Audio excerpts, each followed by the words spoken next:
Good afternoon, traders and investors. Will back here with another one, coming to with a Friday market recap. Hope everybody had a very good day. And in today's markets, guys, well, unfortunately, the sell-off simply continues. It really hasn't been a good week for big tech, has it? And usually, guys, you know the good old saying, usually when bad things happen, they happen in counts of three. It all started off with a beautiful CPI report last Thursday, which kind of kicked off the rotation out of big tech. There was a lot of worries about concentration in the markets, and after we got such a beautiful CPI report, which really pulled forward the odds of a first rate cut in September, Wall Street started heavily pivoting away from their darling trade, which was big tech, into more value-oriented names and even into the risk on trade as expressed by gains in the Russell and especially in Bitcoin as well. However, thereafter, things just simply got worse. On Wednesday, the Biden administration added to the selling pressure by adding further restrictions to semiconductor exports out of the United States and from other countries into China specifically, and that really brought the industry down hard on the Wednesday session, big tech as well. And now, number three, guys, to finally cap everything off in terms of a very rough week of trading, we get another big tech headline, and this time it was a global IT outage. Major global IT outage grounds flights, hits banks and businesses around the world. Crowdstrike unfortunately must have pushed the wrong button for their update across Microsoft servers and caused a total system-wide collapse across the entire world. Very, very bad day for an event, and Crowdstrike was down this morning over 14% before ending just down over about 11% on the day. Definitely not a very good day for them, and Microsoft was affected too, but at least they were able to recover a lot of their sell-down pressure throughout the day and actually ended the day not too bad, down only about 0.74%. But definitely, guys, the pressure on big tech simply continues, and it's really starting to pour into the S&P 500. Of course, S&P 500 again putting in another red day. So in today's video, guys, we're going to take a look at a lot of things. Number one, we're going to take a look at that IT global outage and see exactly what happened and who was affected. Number two, we're going to take a look at one company earnings that I do have prepared for you guys, and that is going to be American Express. Now, I know that I did say yesterday we were going to do D.R. Horton, one of our home builders, but I want to take a more in-depth look at the industry as a whole and take a look at multiple amounts of companies and compare them amongst each other. So what I figured I should do, I will make a video tomorrow on the Saturday session of an entire home builder breakdown. We're going to go through probably 5, 6, 7 companies, the industry as a whole, and determine whether or not we still have some further upside continuation possible, because a lot of these companies, look at D.R. Horton, all-time highs. Look at Toll Brothers, all-time highs for all intents and purposes. Look at Lennar, all-time highs for all intents and purposes. And it's not even close, right? They're really running up there. And even a company like KB Homes, all close to the all-time highs that they had back in 2005 as well. So what I'll do tomorrow, guys, is I'll prepare a massive video for you guys, probably about 30, 40 minutes on the home builder sector and whether or not it does represent a good buy for potentially real estate market expansion 2025, 2026, and onwards as rates come down. So then we're going to do American Express earnings for today specifically. Thereafter, guys, we're going to go through our major technical analysis rundown of our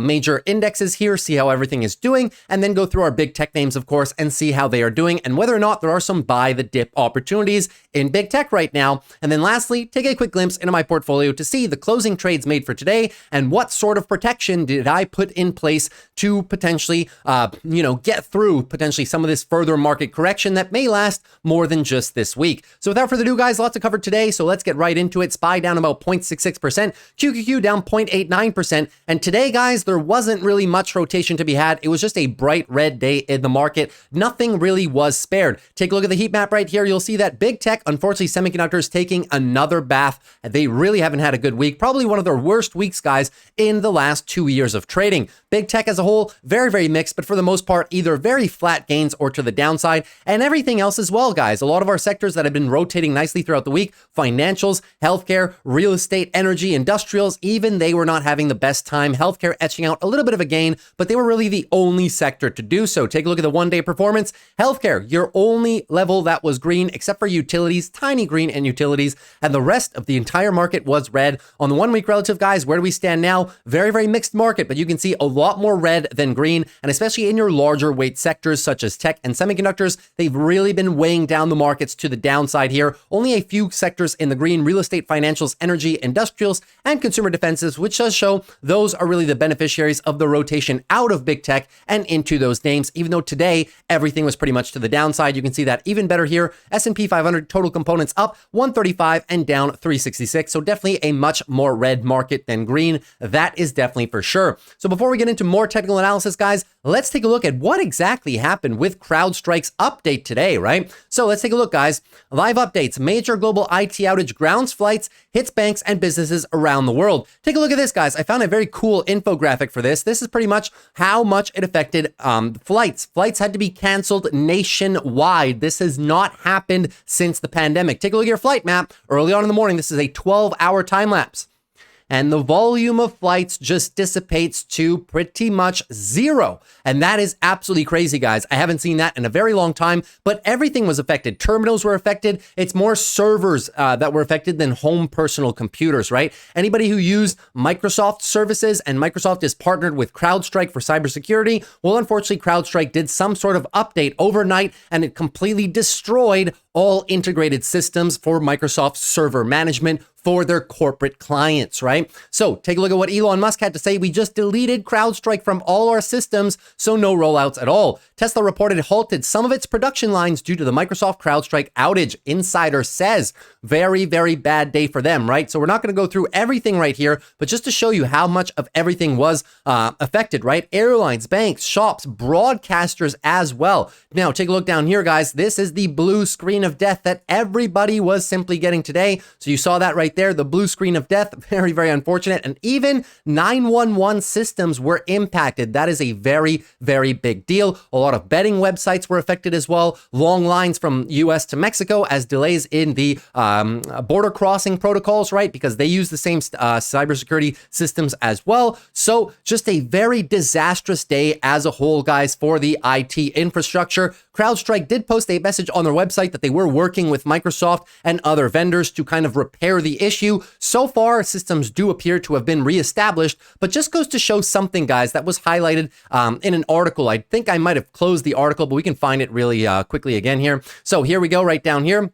So let's go right down here. Let me try to find it for you guys. My bad, I closed it. So CrowdStrike, which previously reached a market cap of 83 billion, is among the most popular security providers in the world, with close to 30,000 subscribers globally. The firm has been a software darling for investors due to its growth and high margin. Its stock had doubled in the past year before Friday's slump. But the outage could force customers and investors alike to rethink their dependence on the company. Opening the door to potential rivals like Palo Alto Networks was up 1.7% on Friday, and SentinelOne, which was up as much as 3.6%. This event is a reminder of how complex and intertwined our global computing systems are and how vulnerable they are to mistake and error. While most companies don't really have an alternative to Microsoft, they do have alternatives to security, highlighting the importance of a moat with low competition. This is why that Microsoft is one of my core holdings, and they can get through things like this. They literally just said it right there. Most companies don't really have an alternative to Microsoft,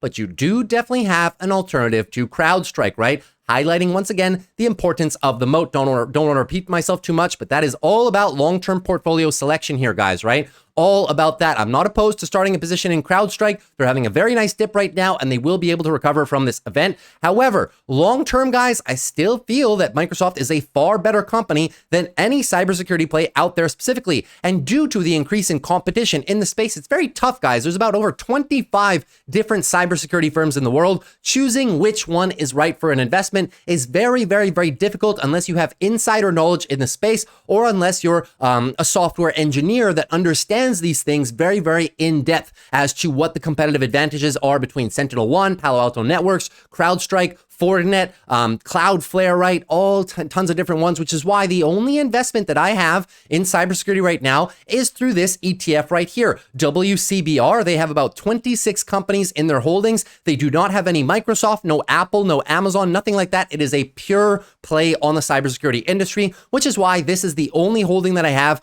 maintained for a long-term portfolio position, right? because it's just too hard choosing which is going to be the clear industry winner in 5 to 10 years. Some people say CrowdStrike, some people say Palo Alto Networks. There's differences amongst the two, right? Well, guys, I'm not here to pick and choose those when it's not clear. I would rather just go with the ETF and let them do the weighting for me in terms of which companies perform better than others. That's everything I have to say on that segment right there. Now, moving into the next piece that we're going to do in the channel right now, which is going to be our earnings. So we had American Express earnings before the open this morning, and guys, they absolutely crushed it. Like, I mean, absolutely crushed it. Yes, the stock was down almost 3%, but then again, everything was pretty much down today. And earnings so far this week have not been very kind to companies whatsoever, right? Even Netflix posted amazing earnings yesterday, and their stock was even down today in the morning as well. So just a little bit of consolidation period for the markets overall, in my humble opinion. But they absolutely crushed it, guys. Clear as day, absolutely crushed it. Look at this beat on EPS,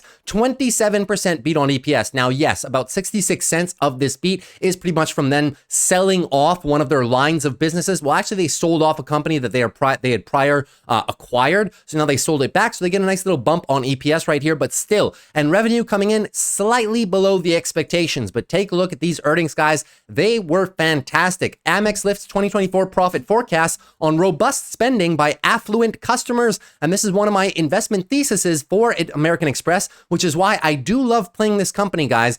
Traditionally, not that much affected by any sorts of recessionary pressures because they target more affluent customers. The same reason, excuse me, I have something in my eye, same reason that I invest in Louis Vuitton stock. The exact same reason. Affluent customers get through recessions better than anybody else. Let's take a look at the article. Credit card giant Amex raised its full-year profit forecast on Friday as its wealthy customers persisted in splurging on travel, dining, and entertainment. The company also reported better than expected second quarter profits, underscoring the benefit it has enjoyed from focusing on a premium customer base. Amex's affluent cardholders have somewhat insulated it from weakness in the broader economy, even as rival lenders warn of tepid demand due to elevated borrowing costs. Increased scale, combined with our premium, high credit quality customers, our well-controlled expense base, and our successful investments, fuels the earnings power of the core business, said the CEO. The company sees its 2024 earnings per share between $13.30 and $13.80 versus the $12.65 to $13.15 range it had forecast earlier. Nice little 5% bump on EPS forecast. Very, very solid, guys. Revenue jumped 9% to a record $16.33 billion, but fell slightly short of the estimate, $16.59. So you could argue that a little bit of the share drop today was attributed to that slight, tiny little miss on revenue, guys. But when we take a look at further American Express metrics, you will see, guys, that in my opinion, that just does not matter. Let's have a look at what the CEO had to say. Since the end of 2021, we have significantly grown the scale of our business, increasing revenues by nearly 50% in 3 years, and card member spending by almost 40%, while adding around 23 million new cards and over 30 million merchant locations. This increased scale, combined with our premium, high credit quality customers, and we just read the rest, right? Fuels the earnings power for the core of the business, reinforces our confidence in our ability to deliver strong bottom line growth. CEO definitely not holding back there, guys. He's very confident in their business. And if you did not know what's been happening with American Express, guys, they have really revamped their marketing efforts in 2021 to target more millennials and Gen Z consumers by doing specific targeted ads on social media platforms. And it's been doing fantastic for them. Let's take a further look into some of their performance here from their earnings slides. Net income, record levels of net income from the past couple of years, 18.5% net margins this quarter, which is better pretty much than any single one of their prior 5 quarters. Take a look at this, guys. Usually American Express brings in between 10 to 14% net margins. You can see it down here. And even on an annual basis, right? Usually anywhere between 8 to all the way to 12. The record year was in 2023. The record year was in 2021, 18% net margins. We are now back to 18% net margins, and the company sees that that will grow and be more stable in the future. Very, very, very healthy here. Total billed business and network volumes, you can see that even though the billed business is relatively the same over the past 2 years, network volumes are slightly increasing, obviously, with that trend as well. 6% growth quarter over quarter here for Q2 versus Q2, obviously, of last year. Now, moving on here, guys. U.S. consumer served billed business. This is why I want to show you this graph right here. Let me zoom in real quick so you can see. Year-over-year gain in millennials and Gen Z, 13%, a lot more than the other age demographics. Gen Z and millennials now representing 33% of all cardholders. This has flipped, guys. This was not the case prior to their marketing efforts in 2021. Gen Z and millennials actually represented back then about 17%. They have doubled their customer base of this cohort right here, which is going to be the most important segment for the company as time moves on with the aging population, of course. Now let's move on a little bit further. International card services build business, that has been steadily on the rise as well. Very, very nice gains there as well. Worldwide total ending loans and card member receivables, that has also been going up. Business is moving extremely strong, 11% year-over-year gain right there. Extremely good. Now you might say, well, consumers may be a little bit tight. They may have more debt on their credit cards, and it may be bad for the company, right? Well, I bring this one up every single quarter, guys. Every single quarter for the last year and a half that we cover this on the channel, it's always been the same. 30 days past due. Here's your pre-pandemic, 1.5%. Do you see a problem? They had more people that were 30 days past due prior to the pandemic than right now. And that's been the same since the last 5-6 quarters. Net write-off rate. So how much money when people don't actually pay back, they have to take that on the chin and write it off as pretty much, an expense, right? So you can see pre-pandemic net write-offs, 2.2%. And since the pandemic, they're not even, not remotely close up until the last 2 quarters. So yes, we can see a slight uptick here on net write-offs, but you can see we're still below the pre-pandemic averages. Total provisions. Now, even though the company has been pretty much under their pre-pandemic levels, you can see they are putting more money aside in the event that consumers default on those credit card obligations. You can see they just continue to stockpile total provisions and build off reserves for both write-offs. And just, this is the amount that they add to that every single quarter. So you can see they added another $101 million to those reserves over the course of this quarter, bringing a total to about almost $1.2 billion. Very, very solid, right? Now, total reserves, as you can see, reserves as a percentage of total loans outstanding and card member receivables, 2.9% prior to the pandemic, or beginning of the pandemic rather, and roughly the same, right? So nothing has changed. The business is still extremely solid. Take a look. This is the last slide we're going to go through here, guys. Discount revenue. 4% year-over-year increase, right? Very, very strong amount. Discount revenue is basically how much money they bring in from the merchant transactions, right? You guys know that credit cards charge a certain tiny little percentage fee every time you swipe your card. That is this for the company, represents 54% of their revenue. Net interest income as well. Let's do these in order. Net card fees. Those are just the annual card fees for American Express. Sometimes they have cards that cost you $120 a year. Some are $400, some are $1,000, right? So these are the amount of net card fees. 15% year-over-year increase. They're not really increasing their fees. They're increasing the amount of members. Tremendously outstanding for the company. Service fees and other revenue, guys. Those are just if ever you redeem American Express rewards on the rewards website, and then you have to pay a certain amount of difference or stuff like that. Well, those are pretty much your service fees and other revenue. All the rewards program system and everything enters into that. That is up nicely, 4% year over year. Processed revenue, that's more of their commercial side of things. Not going to get into that too much. It's a very small percentage of their business as a whole. That was down. Only represents 2% of their total revenue though. And then obviously net interest income, how much money they make from interest from cardholders that hold excessive balances, right? That was up 20% year over year. Very, very good. I wouldn't say, well, we obviously saw, guys, you can't say that it's because more and more people are 30 days past due or more people are over leveraged, right? We saw that was not the case. It's just as a byproduct of them having just more members as a whole. It's really in line with the increases in net card fees as well for the most part, right? Very, very, very solid company expansion, right? Net card fees growth, 16%, coming down a little bit. So very, very strong revenues by them, guys, right? So American Express, let's take a look at a little bit of the valuation and then I'll give you my opinion on the stock, right? So let's see, revenue growth, 9.8% per year. That's very, very solid. EPS growth of 13% per year. Extremely solid for the company, guys. That gives them a 2024 forward PE at $225 of about, sorry, I did this actually with 242. I just didn't change the text right here. My bad. Let me just change it up real quick just so I don't confuse everybody. So they were trading at, let's call it in the aftermarket right here, about 242. I did it with 242, but just I didn't update this amount on the screen. That was from prior quarter. So moving on, forward PE 17.85, not that high at all in terms of historical averages. And when you divide this by their EPS growth rate, they have a peg of 1.37. Very, very, very strong. And if you say, well, Will, this is more of a value-oriented company, peg ratio is not the best metric to use. Well, then we can use the free cash flow yield, guys. 13.1% free cash flow yield. That is some of the best in the entire stock market right now, guys. You'd be hard pressed to find companies with higher free cash flow yields than 13.1%. Visa and MasterCard usually hover around 2.5% to 3%. When they have very big corrections, like in 2022, you'll see those numbers get up to about 5% free cash flow yield when a stock is really on a dip, but the business is not being affected that much. Free cash flow yield for American Express at 13.1%. That is a screaming buy for me, even at these levels right here. So if we want to take a look at the levels right now, right, just in terms of the free cash flow yield, guys, take a look. I had a few more slides prepared for you guys. Look at the free cash flow per share, right? Free cash flow per share, this black line is, I know you can't see the numbers, but I just wanted you guys to see the comparison, right? This is American Express, and in blue down here, this is MasterCard, and in green, this is Visa. Far outperformance in free cash flow share by American Express, because look at this free cash flow expansion by the company. They're doing excessively well, hitting record numbers every single year. And take a look at the amount of share buybacks that they've done, guys, since 2012. They've done a tremendous amount of share buybacks for the company, which is really helping them not only with their free cash flow per share, which helps boost the free cash flow yield, but also in their EPS expansion, right? Take a look at their EPS and revenue expansion.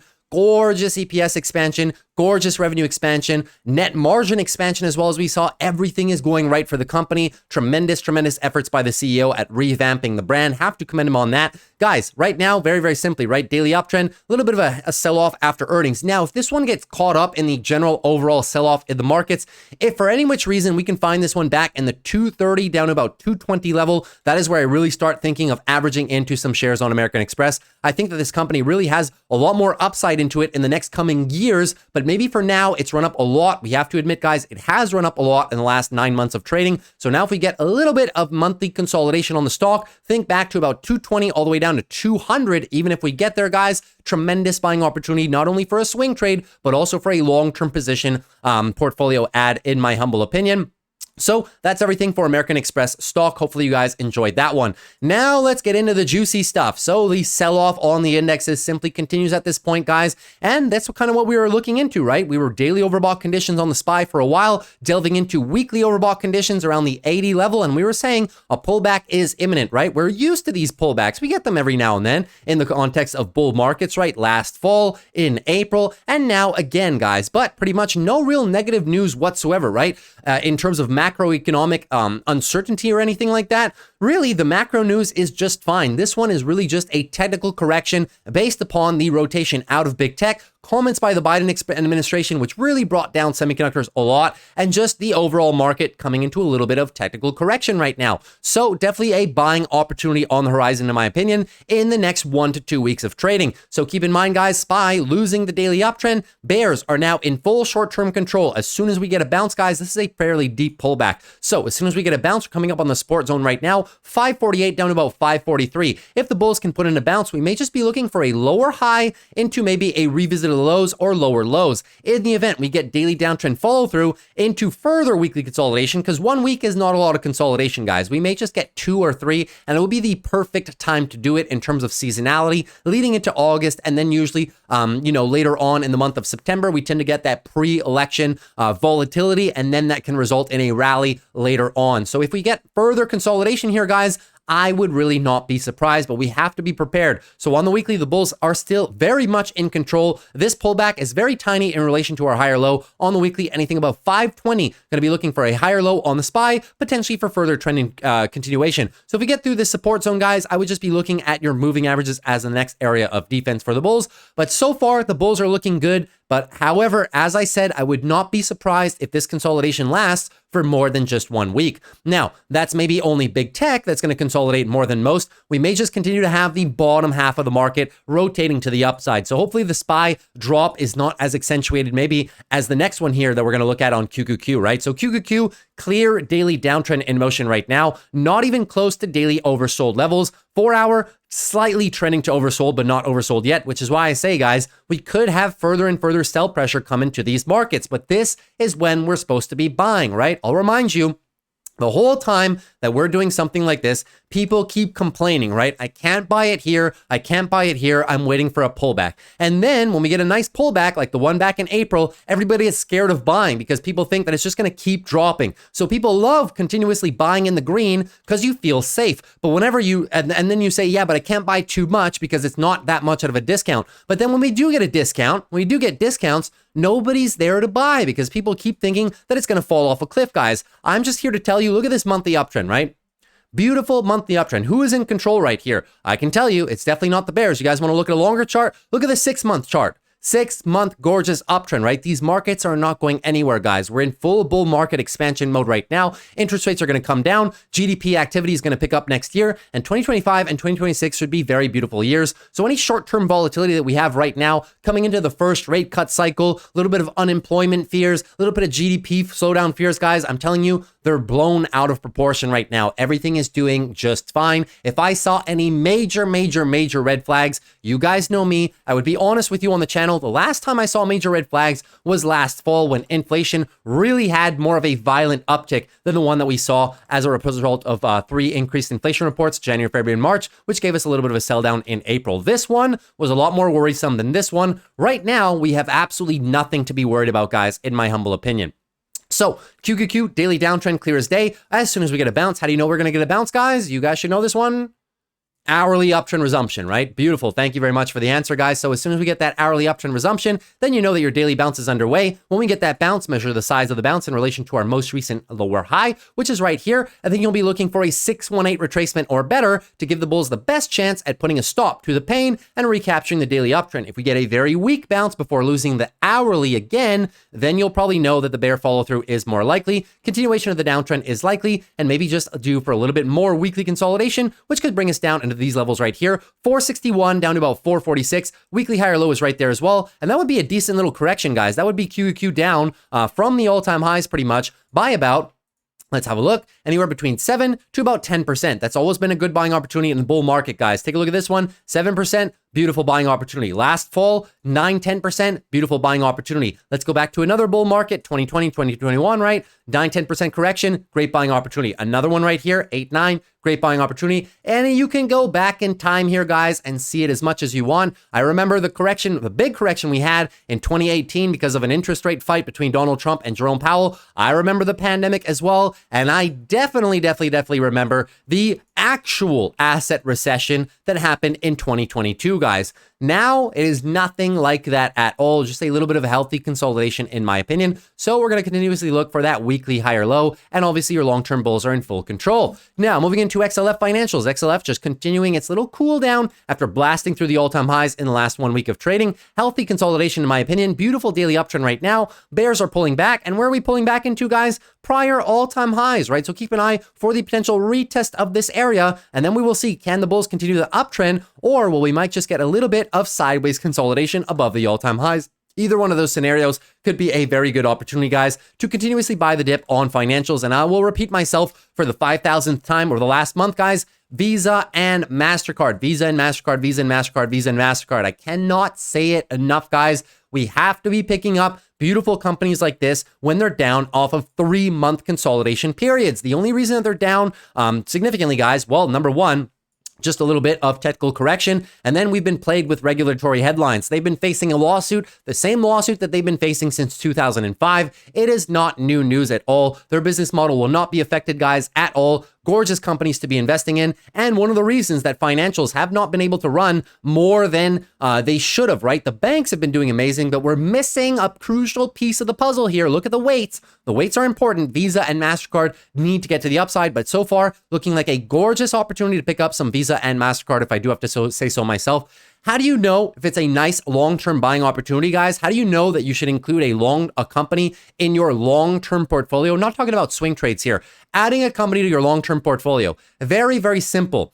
If you can buy a company, all right, and then go away for 3 to 5 years and take a trip around the world, either alone with your loved ones, and just have fun and forget the existence of your portfolio for 3 to 5 years, and then come back. Which company can you do that with and be sure that most likely they will be higher than when you left them? That is the main criteria for an add to the long-term portfolio. It ties into a company's, low competition, high moat, good valuation, stuff like that, good free cash flow, good EPS expansion, consistent profitable. Yeah, we know all the math metrics that I keep reiterating on the channel, right? But the psychological metrics for you to hold a long-term position and not worry about it, just give yourself that scenario. If you cannot think that you can buy a company now and forget even that your portfolio exists for the next 3 to 5 years, do not add it to your portfolio. It's as simple as that, guys. And I used to tell my clients that all the time, right? So moving into healthcare right now.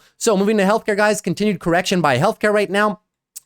And that's not a bad thing, guys. Healthcare did a great job of blasting past the all-time high, similar to healthcare, just looking for a little bit of higher low action here for the bulls. Anything above 143, just looking for that daily higher low for the potential trend continuation. A lot of the reason for this drop, guys, was really accentuated by Eli Lilly. If you guys don't know what happened, well, Eli Lilly is obviously one of the manufacturers of the, I forget what they're called, the P1 cycle drugs. Anyways, Ozempic, right? The weight loss drugs that have been really, really hot. So another competitor was entering the market, and that's why Eli Lilly had a drop of about 7%, because so far them and Novo Nordisk have kind of like a duopoly, right? Nobody else does it, but obviously more competition will enter the market for those types of drugs. So Eli Lilly representing a very big weight in the index on healthcare as a whole. You can see it one of the larger names in the index as a whole by market cap. Well, obviously when you have a large drop like that, the entire sector obviously has a little bit of a hit, right? So healthcare still looking good in my opinion. Weekly uptrend is to the bulls, and now that we're above the all-time highs, this whole section right here, 147 down to 145, acts as a beautiful location for support for the bulls for potential further trend expansion in maybe a few weeks' time as we get through this little correction phase in our markets. Moving on to semiconductors right now. Semiconductors continuing their declines here, guys. Brightest sector in the red of the entire market today once again. And we've been seeing this coming, guys, right? You cannot have this substantial rally with monthly overbought conditions, weekly overbought continuous conditions, right? Without having a longer form pullback. Yes. Did the fact that Biden's administration, the fact that they said that they were going to crack down more on regulations for export to semiconductors, did that have a play in this? Yes, but this is how the markets work, right? We were just waiting. Any form of negative catalyst for semiconductors, it could have been weaker growth prospects by ASML, by TSMC, by NVIDIA. Everybody's waiting for that, right? And it wasn't coming. But then as soon as we see something from the Biden administration, crackdown on semiconductor exports, potential growth slowdown, sales slowdown because of that, it's not even happened yet. Just the anticipation of that, right? That's enough for Wall Street to be like, yeah, that's probably a good opportunity to take some profits off the table, right? That's exactly what's happening right now. In my opinion, very healthy correction for a sector that's been running excessively hot for the last 6 to 9 months. One of the larger corrections, as a matter of fact, take a look back here, even in the month of from March all the way down to April, right? This correction right there on the index, about 18%. And we're kind of getting into there now, right? Down about 12%. If we were to retrace all the way to my support box right here,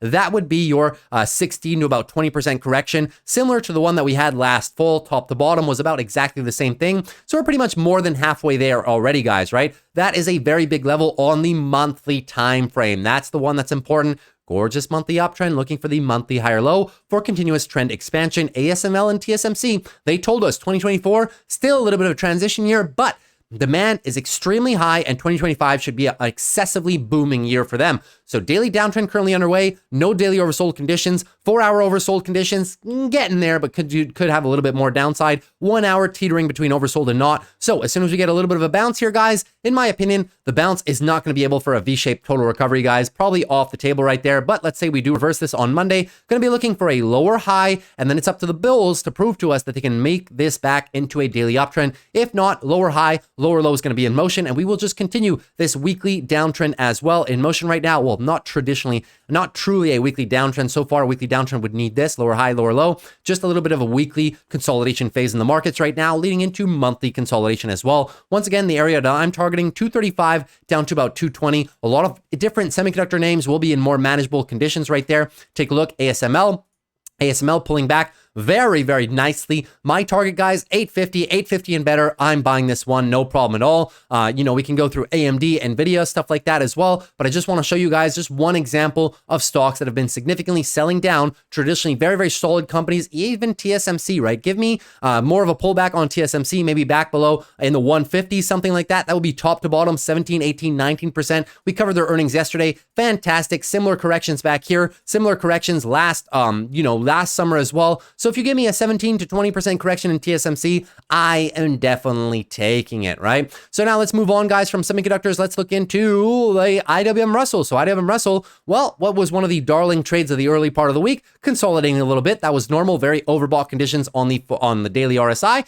And now just looking for a daily higher low, right? So anything above 199, let's call it 200, just looking for that daily higher low for further trend continuation. The size of the pullback is key as well, guys. As of now, the pullback is not too big at all, 38.2%. But if we come back down 50 to the 618, all the way back down to 211, 210, well, then maybe the bulls have to consolidate a little bit sideways, guys. Pull back too much, and it really kills the momentum for a V-shaped recovery, right? Usually when we get a 60% retracement on anything, either if it's a down move and then up or up move and then down, if you retrace 61% or more of a move, usually most of the momentum is lost, and it takes the bulls a while to get it back, right? So that is just how I'm looking at this trade. That being said, if we do pull back into this prior area of congestion right here, talking about 211 down to 210, I'll probably be looking to add a little bit of positions on the Russell myself. So that is just how I'm seeing this one. We'll keep a close eye. If ever we get a daily downtrend right away, no problem at all, guys. Just looking for a little bit of weekly consolidation. Anything above 198, going to be looking for a weekly higher low for continuation of the weekly uptrend. So much nice support at these levels right here. Would not be surprised if we pull back, retest it,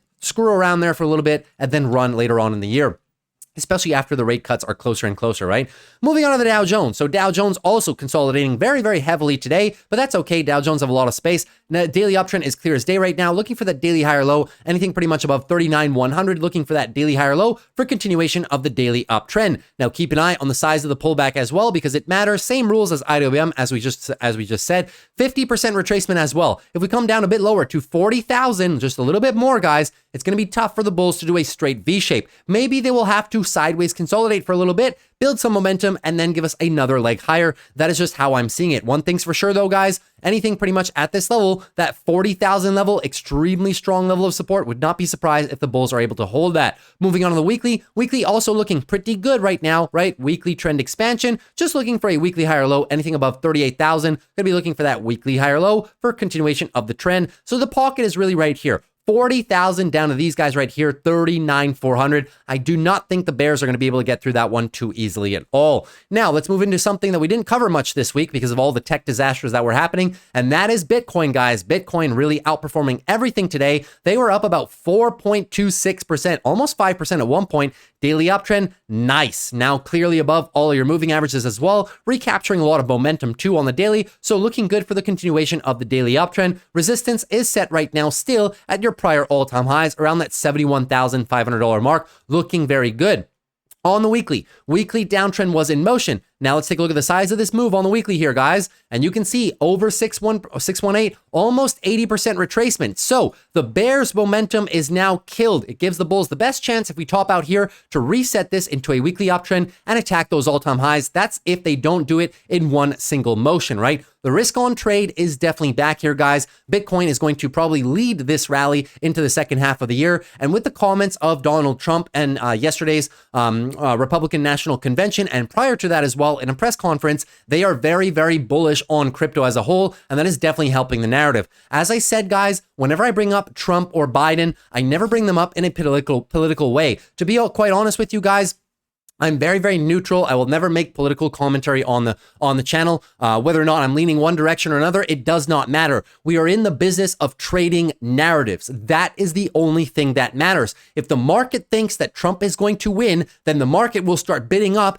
everything associated with a Trump win. Think oil companies, think industrial companies like John Deere, Caterpillar, think, risk on assets that he talks about specifically like Bitcoin. He's been talking a lot about Bitcoin, right? That is all we care about. We care about watching the narratives. We have to put our political ideologies to the side and realize what are the narratives right now that Wall Street is playing in terms of the election cycle, right? Because it is an election year, and we've seen the rotation so far into financials, healthcare, industrials, risk-on trades as well, and energy corporations, especially after Donald Trump's penchant towards those, of course, in the last week that he's been talking about what he wants to do in the event that he does win, right? So it's all about the narratives, guys. Always remember that. It's about the narratives. Same thing for AI in the semiconductor trade, right? All about narratives. You can see how high they can push the valuations of these companies when there is a specific narrative at play here that is hot, right? So it's all about the narratives. When the narrative is overwhelmingly hot for something, you can pretty much take the valuations and put them on the back burner a little bit and just play the momentum. That is the goal. So Bitcoin looking very, very strong, especially when you take a look at the monthly, guys. Look at this monthly chart on Bitcoin. If they close the month something like this, doji candles on the bottom, beautiful monthly consolidation at the all-time highs. This is a bull flag, monthly bull flag, guys, above the all-time highs, looking excessively bullish for that trend expansion later on in the year or 2025. Moving on to Ethereum right now. Ethereum pretty much looking the exact same right now. Gorgeous engulfing move by the bulls. Daily uptrend is now set above all the moving averages and back above our major area of support, which was 33 down to about 31.50. Ethereum looking very good for some trend continuation as well, and even maybe some weekly trend recapture, right? It was a weekly downtrend right here, engulfing move, and they gave it all back. Very, very choppy, wide range of trading, but looking very good for the bulls right now. In terms of the size of the bounce, 618% bounce. So we know that the bulls do have a decent chance, even if they top out here, of resetting into a weekly uptrend and maybe giving us a little more momentum here on the monthly uptrend swing back into your all-time highs, maybe later on in the year or 2025. Looking very decent on crypto right now.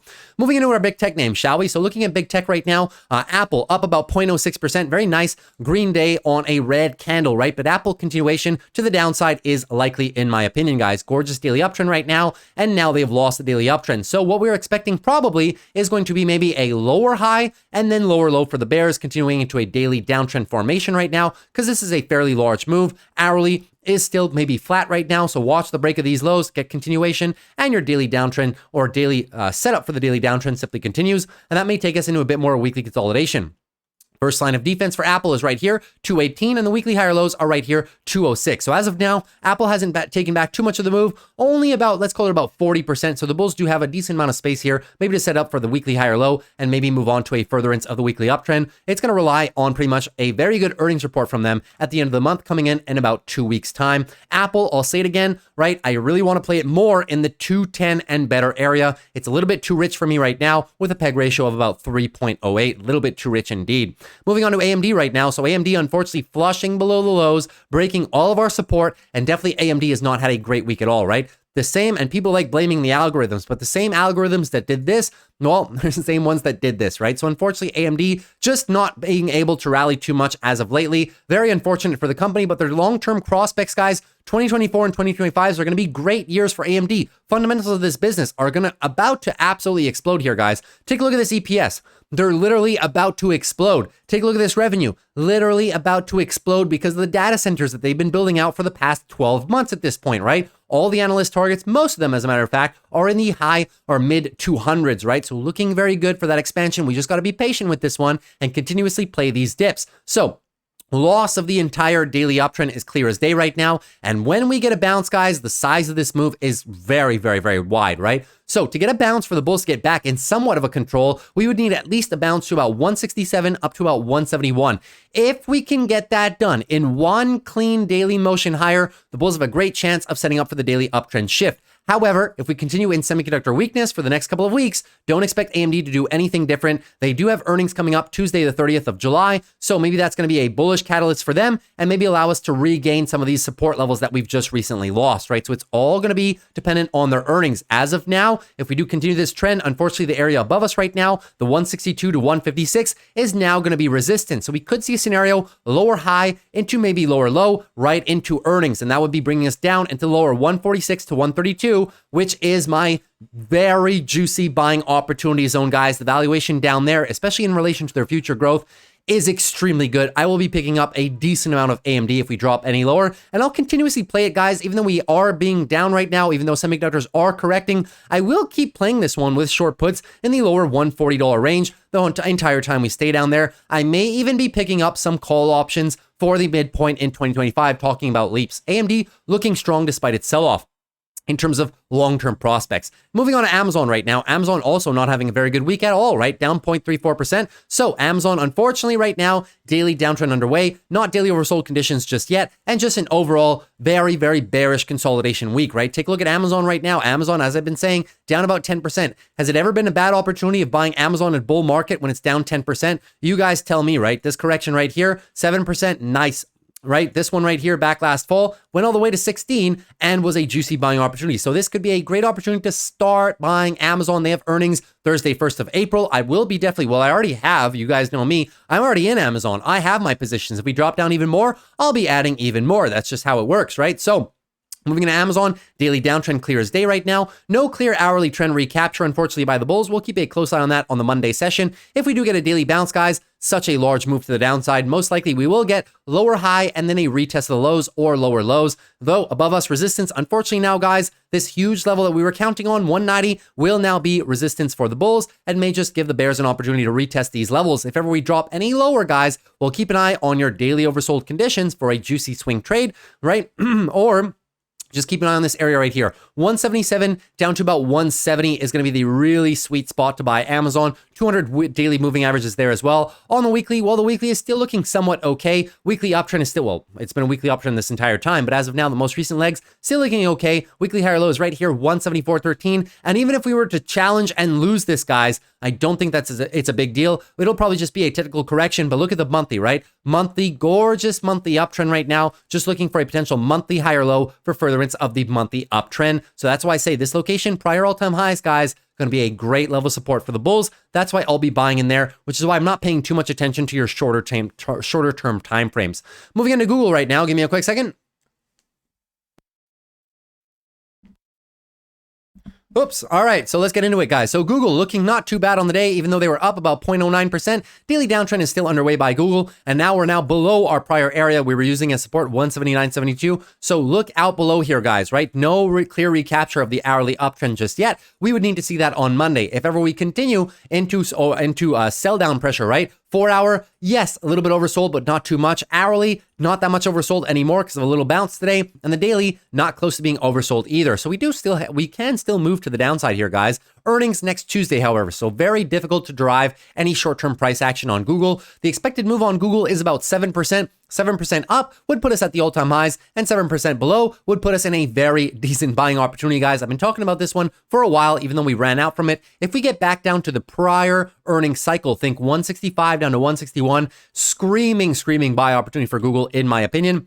That's in the event that earnings are not well received. I'm pretty sure they're going to smash earnings, guys, but you know how we've been over the course of this week. Very timid market, not rewarding earnings beats like Netflix or American Express. So unfortunately, Google, even if they do beat, they may just be a candidate for a little bit of a sell-off to the downside. So keep an eye on these levels, guys. I will be adding Google if we come down lower than 175, 171. First ad for me, and then if we get even lower, second ad for me. Now moving on to the weekly, guys. Well, weekly still in a nice little uptrend right here, but we're coming down a lot. The higher lows are right here, 171, guys. So keep a close eye on this mark. Lose that, you lose the weekly uptrend, and could set up for a bit more consolidation, right? It'd be one thing to lose the weekly uptrend, but if we can maybe just maintain a tightening range, that would be the best case scenario for Google, in my humble opinion. Look, we can always lose the weekly uptrend like this, right? Weekly uptrend was lost right here by cutting the lows, and then what happened? They reset it. It takes a while to reset, but they can eventually reset it. So it doesn't mean that we're going to do this, right? Just means we might be due for a little bit of this. Moving on to Meta right now. So Meta had a little bit of recovery today, but pretty much lost it all intraday, right? So they had the daily uptrend, the hourly uptrend going. It is still intact. So we will see if that continues into the Monday session, but daily bounce is definitely underway for Meta right now. Take a look at the size of the bounce in relation to our most recent lower high. And then we almost got up to the 618 level. So it does give the bulls a decent opportunity, guys, of potentially setting up for the daily higher low into a recapture of the daily uptrend. They do have enough time before their earnings to maybe set that move into motion right now. But we're in a decent area of support right now, 482 down to 456, and you can really see that best on the weekly, right? Gorgeous area of support for Meta right now. And even if for some reason we were to lose this into further daily downtrend, you guys know I love Meta in these levels. I'm still buying right here. But if we go down even lower, 440 down to about 430, challenge that daily 200 EMA. I'm definitely going to buy a lot of Meta down there as well. Looking very good, even though we did lose the weekly uptrend, similar to what we just saw on Google, right? Meta can sometimes lose the weekly higher lows like this, and then it just takes them a while to regain them back, but they never really lose the weekly uptrend as a whole, unless we get into a disaster of a market like this, right? But just normal market action for Meta right now. The monthly, still just monthly consolidation at the top, and the valuation for Meta right now is extremely juicy still. That's why I continue to add for the company. The fundamentals of none of these companies, maybe arguably semiconductors because of some of the restrictions, now that will have an effect, but the rest of big tech, guys, with this sell-off, have any of their fundamentals changed? Absolutely not. That's why we have to buy these technical corrections. Moving on to Microsoft right now. Same thing with Microsoft, guys. Off the all-time highs by about 7%. Has it been a good idea to buy Microsoft on a 7% dip? I'm not saying full send the portfolio into this at 7%, right? But is it a good time to start buying when we get Microsoft dips in the 7% range? Well, I don't know. Let's go back to bull market territory, right? Last July, right, all the way down into October, 14%, right? Last year, when they started the rally in February, down 9%. This one right here, April, down about 6% right there. Let's go back to the bull market in 2020 and 2021. Every single time, guys, 7 to 10 to 12%. It is the time to start DCAing into Microsoft. Can it go a bit lower? Yes, but this is when we have to start at least, right? I don't want to hear anybody complain when Microsoft is back at the all-time highs come, October, November, December, that, oh, I should have bought it back here, right? As I was saying in the intro of the video, nobody wants to buy here because people think it's just going to keep doing this, right? And think, oh, I'll just buy lower. And then when it comes back, they think, well, I can't buy it here because it's already retraced all of the move. Well, what is it, guys? We have to readjust our mindset, readjust our mentalities. We will never be able to pick the bottom. If I try to buy Microsoft here, it'll probably drop lower. We can never pick the bottoms. We have to at least make an attempt, especially if it's a long-term portfolio ad. We have to just continuously buy these dips, guys, right? So daily downtrend on Microsoft right now, clear as day, coming into a big area of support, 435 down to about 423. Prior big resistance for the company, should be nice support for the company as well. They have earnings 29th of July. 2 Mondays from now, so coming up quickly, right? So daily downtrend is clear as day. Any move higher is just going to be looking for a lower high and probably further downside continuation in the event that the size of the bounce on the hourly time frame is quite weak, right? So far, no recapture of that hourly. But if we get a small, short 1-2 days of hourly and then reversal, resulting in only a 30% bounce for Microsoft, well, then the rollover is more than likely, and we may just further the weekly consolidation right here, right? So weekly consolidation clearly underway right now, and just going to be a little bit of, just break out of the all-time highs, possibly retesting all of this level right here on for the furtherance of the weekly uptrend. I think they're going to smash their earnings, absolutely smash it. So I will continue positioning into Microsoft even at these levels, even if we might be able to drop a little bit lower. Sure, we might be able to drop in the 425, 420 region, but I think that is probably where the pain will stop. Moving into Netflix right now. So Netflix also coming down after their earnings. And unfortunately, guys, they had tremendous earnings. We covered them yesterday on the channel. If you haven't seen it, go have a look. I found nothing wrong. Everything was growing, guys. Free cash flow, record, revenue, record, subscriber count, record. No signs of slowdowns whatsoever, guys, right? And their guidance was amazing for the foreseeable future. So unfortunately, just a byproduct of a very weak market right now and a rotation out of big tech as a whole, right? So unfortunately, daily downtrend simply continues for Netflix right now. We'll leave this earnings as a little bit of an outlier. So daily downtrend, clear as day. Very, very smooth momentum to the downside. Coming to a big level of support, 633 down to about 606. That is going to be a huge level of support for the bulls. So in my opinion, the bulls will put up a fight in this location right here. But any move higher, as long as big tech is out of favor, may just be for lower high into lower low continuation to the downside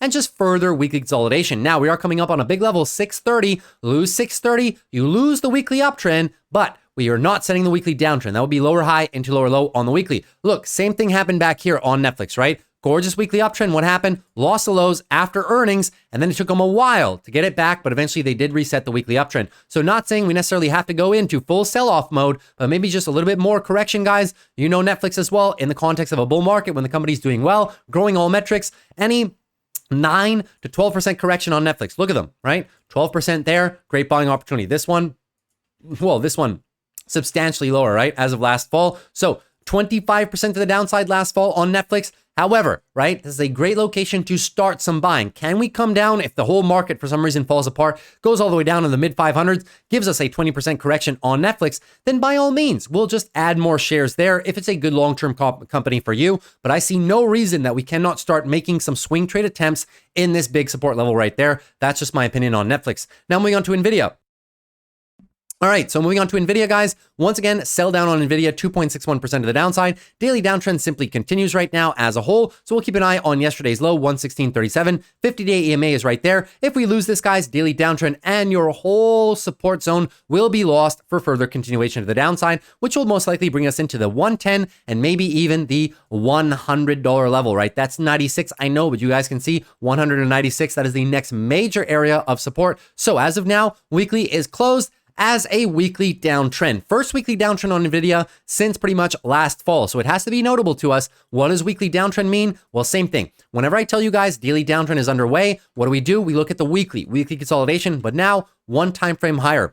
Weekly consolidation, a weekly downtrend, means monthly consolidation is underway, which is why maybe we end the month of July on a red note, and then maybe the early month of August could put us down $195. Maybe that is where the pain will stop. That'll allow us the 12 EMA to catch up, allow the monthly to cool off significantly. The weekly now cooled off significantly, and we'll just be at much more manageable levels. There'll be a lot more demand for NVIDIA stock down here, in my opinion. So NVIDIA still holding the line right here, but in preparation, guys, if ever we get more sell-off, that would be a great buying opportunity. That would be pretty much anywhere between 20 and 30% off of the all-time highs. That has to be a screaming buy for NVIDIA, in my opinion. So I do start to nibble on NVIDIA right here, but down here is where I start to buy a lot heavier. Moving on to Tesla right now. Tesla also selling down 4.02% on the day. Well, unfortunately, guys, Tesla may be at risk of losing the daily higher lows, and we would not like to see that before earnings. Earnings next Tuesday. Tesla is going to move about 8-9%, the expected move for earnings. So that could either bring us from here back to our most recent highs if they have a really good quarter, 270, or unfortunately, it could really plunge us back down towards lower than 220. So earnings is going to be a very big one, guys. I would like to see Tesla hold this support prior to their earnings, because if ever we flush this on the Monday and Tuesday session coming down here, will non-favorable earnings, guys, is definitely potentially going to bring us down. Think 210, 205, and that would pretty much be losing a lot of this recent momentum. Now, I do agree on the longer term timeframes, the weekly, the bulls have a lot of space right there for a weekly higher low, but really these moving averages, we have to protect them, guys. This location right here after earnings, that would be a nice opportunity to maybe pick up some Tesla stock. I'm still not saying it's going to go there, but we have to visualize what we're going to do if it gets there, and I'm going to be buying because it's going to be bright red if we do come down there, but it still has to be a buy location for me. And to the upside, guys, obviously, if we break this to the upside, well, weekly simply continues weekly uptrend, and then we start attacking levels such as 280 and eventually that 300. Now, lastly, moving on to Palantir, guys. So moving on to Palantir not looking too bad today, only down about 0.21%, but you can see how big of a struggle the $28 to $29 level is for this company. That is because 2020 and 2021, it literally spent a year struggling to break these levels, and now it's struggling to break them once again. So if ever Palantir fails this and rolls over with the rest of the tech market right now, we could maybe see this daily uptrend roll over, break these lows, and send us into a downtrend momentum, and maybe a little bit of weekly consolidation. After 8, 9, 10 weeks of momentum, we may just see a little bit of pullback. And where could the pullback bring us into? $26 to $25. Hugely strong support level for the bulls. 12 EMA is right there. That is where I'm going to be looking to play Palantir myself. If we have a little bit of a dip, breakout, retest, and then run later on in the year. No real changes in the company's business model as a result of the most recent tech sell-off. So that's pretty much everything I had for you guys in terms of today's stocks and analysis here, guys. Video's a bit long right now, so what I will do most likely in terms of the portfolio, we're going to go through this very, very quickly. So let's have a look. All right, guys, so taking a look at the portfolio right now, and the name of the game going forward is going to be defense. Defense.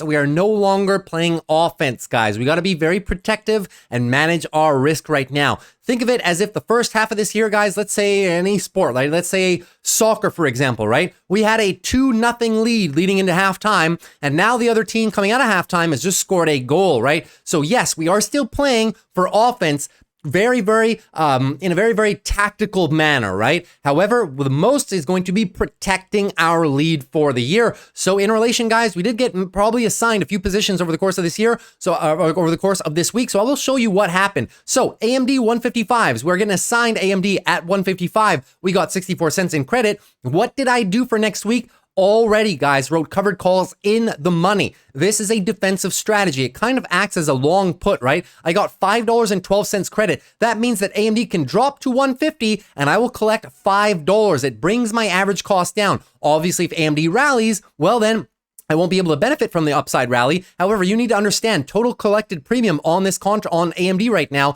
is $512 plus $564, right? So that is literally $5.76. So if AMD, we got a very nice average cost right now on AMD. So if ever we get called away, if AMD ends above, well, I'll probably roll these anyways, but just so you guys know, right, we are now above the assignment price. We got 572 in credit, and even if we get called away at 150, guys, yes, we will probably just get, have a tiny little gain on this one of about $76, but still, we're not going to lose any money. And if ever AMD drops below 150 next week, I'll be able to roll these for the following week and get even more premium. I'm just looking that all the while the stocks are moving to the downside, I am making money, and I do that within the money call options, especially when the only time I do this, you guys never see me do this often, right? I did it in April, I did it last fall, only when we're in a more broader market correction phase, that is when I do this. Now, if next week, guys, the markets just recover, well then unfortunately, guys, my protection will be kind of a little bit too risk off. However, I'm not trying to lose any more money, guys. We didn't have a very good week at all. We lost a decent amount of money on our put credit spreads, which usually are 97% probability win trades on Amazon, Microsoft, and Meta. Unfortunately, the tech industry just unraveled this week and we had to close those as a loss. We lost some money on Domino's Pizza earnings. That's my bad for playing earnings. We lost money on ASML earnings. Once again, my bad for playing ASML earnings, but there was just so many external factors this week affecting my trading that I'm not willing to risk any more capital than I should, right? So that's it for AMD. Now, we did the same thing on Amazon. Take a look here. We got assigned Amazon 190 puts today because Amazon closed below 190, netly below. We got $1 in credit. So our average cost is 189 on those. What did I do? Once again, guys, protection, playing defense, in the money, 182.5 calls. Those are actually kind of at the money, slightly in the money right now. We got $33.39 for them. So in the event we get called away next week, I'll probably roll them. But let's say I were to be called away next week, right? Probably it's not going to happen because I'll roll them and get even more premium. But let's just say, right? So we got $339 plus 99 cents. We got $4.38. If we get called away at 182.5, well then we sell at 186.88. Well, keep in mind, guys, right? That will be pretty much a loss of roughly about $312, but at least we're not risking more than we should on this company as a whole, right? So I want to roll this one into earnings. I like the position, but I'm managing the risk. I'm capping the loss to the downside right now. That's all I'm doing with those. Same thing that I did with these leap calls, as a matter of fact. You remember how I have these leap calls on Amazon right there, and we were in a nice little profit. Now you can see all that profit has been eroded away. But what did I do to protect those profits? About 3 weeks ago at this point, we wrote 180 calls for August. And now you can see we're in the money by about $864. So we really didn't lose much on these leaps. I did the same thing on CRM a while back, right? We were decently in profit on the 240 leap calls, and I wrote calls late in the month of June, guys. I wrote these calls about 3 weeks ago, and as you can see, we're now profitable on those covered calls. We're not trying to lose any money acquired through gains at all. So what are the other positions that I have here, guys? Well, AXP, we played some earnings plays on AXP, so we collected $42 for these right there. We wrote the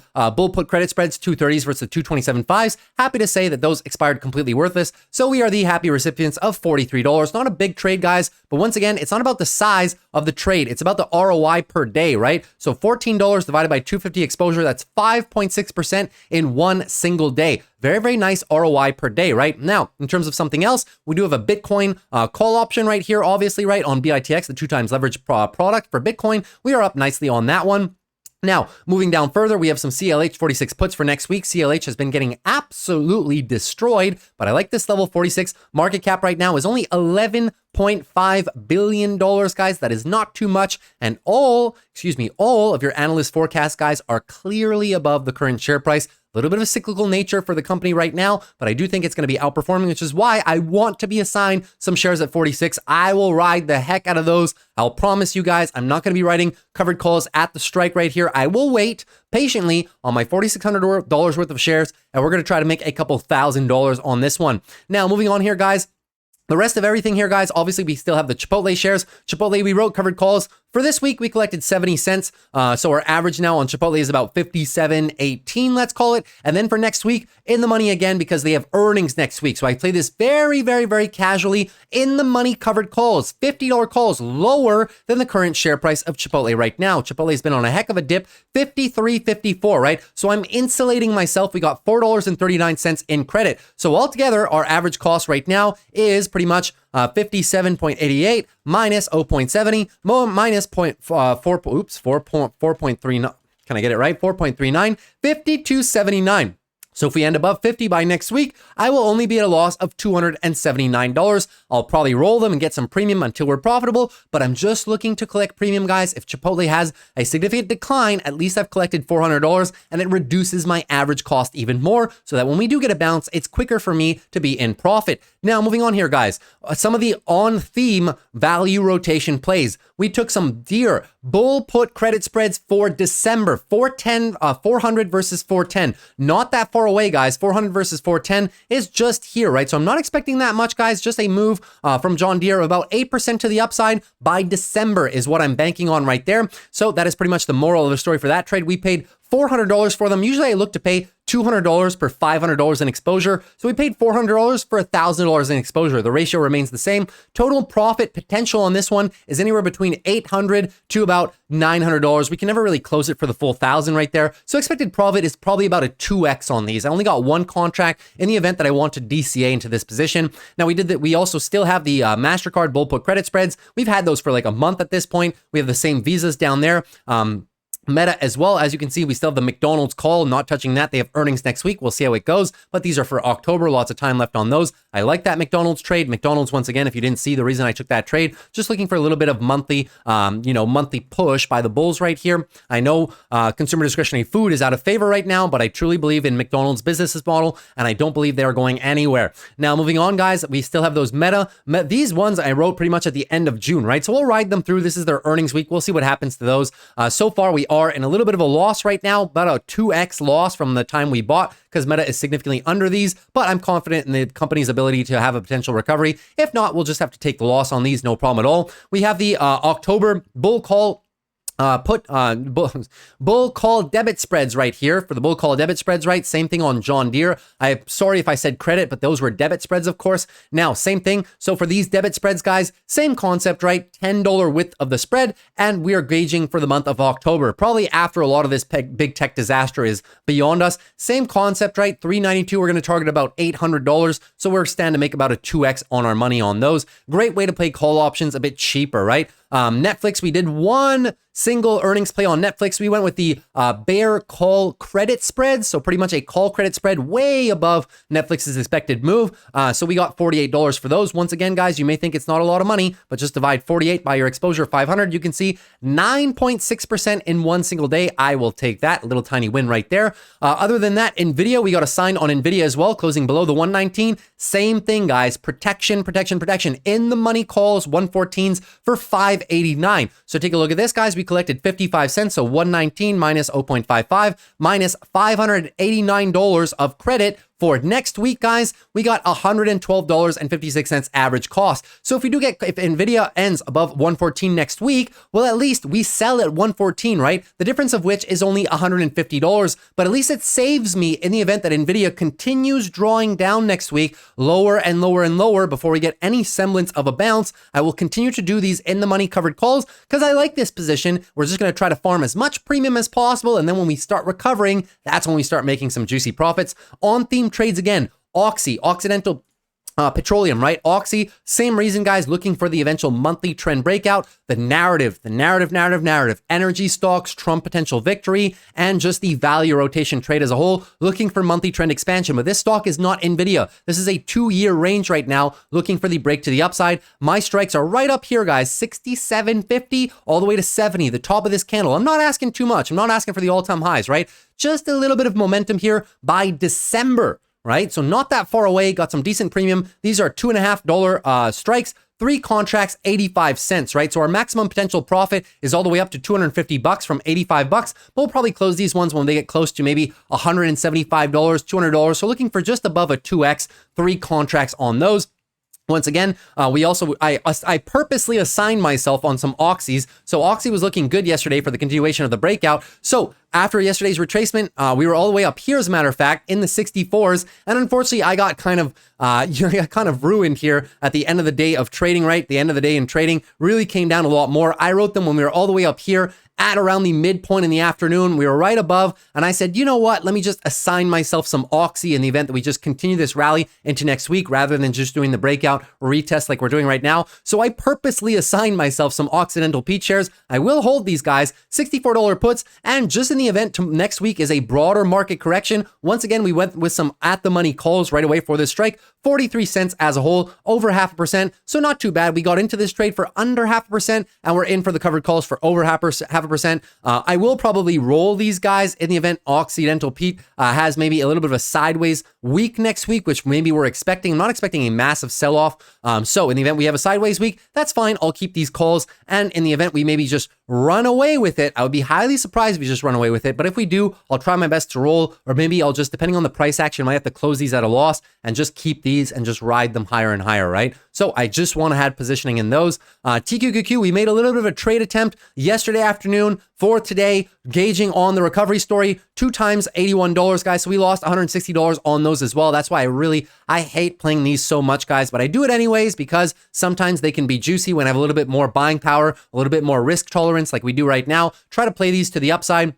We had some SQQQ calls to the downside as well, which we closed today for just over that in profits. We closed them for about $200 in profits. I'm not too sure. Let me go through the rest and I'll show you those, guys. The Visa pull credit spreads have been there for a month. Those are not new. And here we have a couple new trades as well, on theme trades as well. So XLE, Energy Index as a whole, we have the $88 calls and the $95 calls, guys, which are currently above the price. So I went with one that's closer in the money, right? So $88 is in the money right there. And then we went with the $95 calls, which are slightly out of the money. So I kind of kind of straddled my, straddle is not really the right word for them, but I kind of just put a different vertical spread on my calls right there. Obviously long, so we'll just be looking for that energy trade expansion. Guys, this looks so good. Monthly, amazing bull flag, guys. That's the monthly. Look at the 6 month, right? 6 month looking to expand into the all-time high. So I gave myself until December to make that happen. And then we have more calls down here. These are also longer duration calls for February. XLRE. XLR, if you don't know what it is a real estate index. This is the S&P based real estate index. And what we're looking for, guys, once again, is monthly trend expansion, real estate sector coming back. Probably going to break above these highs if we get interest rate cuts in September. So I gave myself all the way to December to let this rally happen, give it some time. So we went with the $38 calls, which are slightly in the money right here. So far, we are slightly down on them because unfortunately I bought them a little bit higher yesterday. So we're slightly down on the energy plays, slightly down on the real estate plays, but I like these. You can see the contract sizes are right here, already down a little bit of money there. But all these thematic plays, you see how much time I left on the table for them because that is pretty much the timeline that we're looking for that value trend expansion, right? So that's pretty much everything that I had for you guys today. I think I pretty much covered everything. Oh, I got to show you guys the SQQQ calls that offset the TQQQs, right? So they're pretty much right here. So take a look right here. We took the SQQQ $8 calls for August. They had some good time on them as well. Looking to play maybe some continuation of the downside. But if we get a bounce on Monday or Tuesday, I'll add to these SQQQ calls again just to protect the portfolio. We bought 10 of them yesterday for 71 cents. And as you can see right here, guys, where did we close them? We closed them right above here for about 80 cents. So we made about $90, about half of the gains from TQQQ. I think I said it the other way around, but we recovered roughly half the gains that we lost on TQQQ. So unfortunate for us. But as I said, I'll be looking to play this if ever QQQ has a little bit of a bounce on the Monday or Tuesday session, looking for that lower high into the moving averages right here. Maybe that's where I may be looking to throw on a little bit more protection to the downside. But as of now, I figured I should close it because all my plays right now, they're all covered. Everything is covered in the portfolio right now. So I really don't have that much downside risk anymore. So hopefully that was educational for you guys. If it was, consider dropping a like. Would really appreciate it for the growth of the channel. Consider subscribing to the channel as well. If you're new, we do these videos every Monday to Friday after the close. And as usual, if you have any questions at all, leave them down below in the comments, guys. I will be happy to answer you, usually within the first 24 hours. So take care, guys. See you soon tomorrow, and peace.